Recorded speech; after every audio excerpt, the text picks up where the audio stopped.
Histórias e reflexões.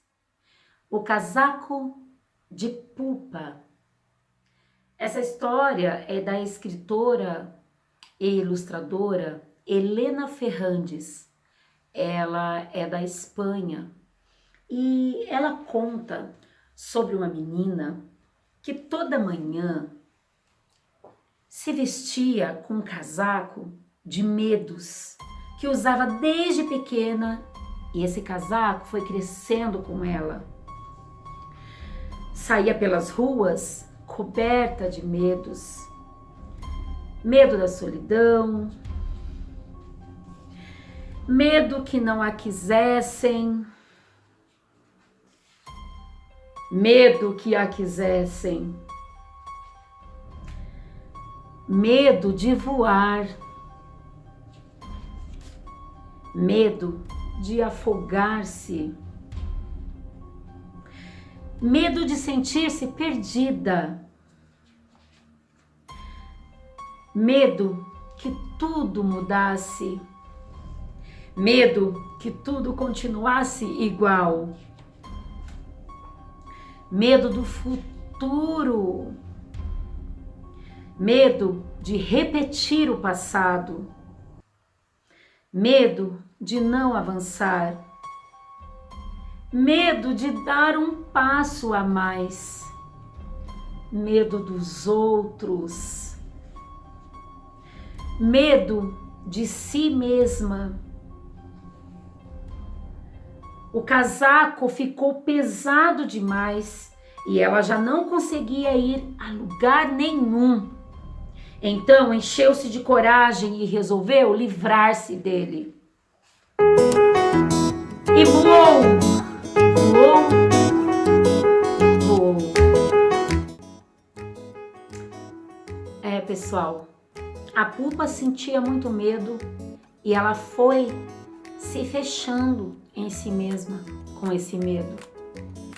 Na psicologia existencial, nós entendemos que tudo pode melhorar e se transformar nas relações.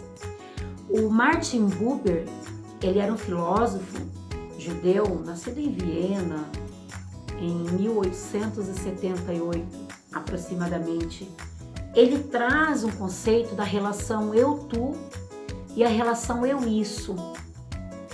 Ele diz que a relação eu-tu se faz no presente, no aqui e agora, é um voltar-se inteiramente para o outro. Só pode ser vivida por inteiro. Quando você se volta realmente para o outro, que é o eu e o tu. Eu me voltando para o tu, que é o outro.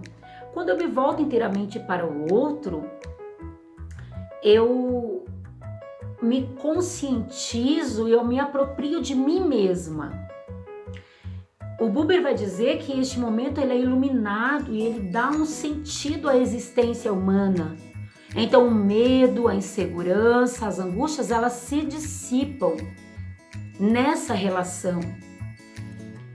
Ele vai dizer que nessa relação ela é tão intensa que os sujeitos, eles caminham sempre na direção um do outro. E existe também o conceito do eu-isso. Eu, isso. O isso como objeto, onde ambos descansam, refletem, imaginam, realizam tarefas, pesquisam as possibilidades da relação com o mundo, olhando o mundo como objeto. É um tipo de relação indispensável também, ainda que seja você olhando o mundo como objeto, porque é muito importante que na relação eu-isso eu possa também relaxar, eu possa também olhar para tudo isso de uma forma mais tranquila e mais leve. Então, quando eu penso nessa história que traz tantos pontos sobre o medo, aqui na personagem da Pupa, eu penso que cada um de nós, com nossos medos e nossas inseguranças, podemos nos relacionar de uma forma diferente. Não carregar esse casaco tão pesado, sabe? Tão fechado em si mesmo, mas que a gente possa se permitir se relacionar, como o Buber traz com o eu-tu, numa relação inteira com o outro, uma relação implicada, comprometida, responsabilizada, de troca, de doação, e também aquela relação do eu-isso, em que essa relação do eu-isso, ela é no passado, em que eu me solto um pouco, eu me relaciono com esse outro, esse mundo, como objeto, onde tudo é mais leve. Nas relações, nós temos aí a cura, bem entre aspas essa cura, mas nós temos muitas questões resolvidas através da relação e das trocas. Viva as relações! Fiquem bem!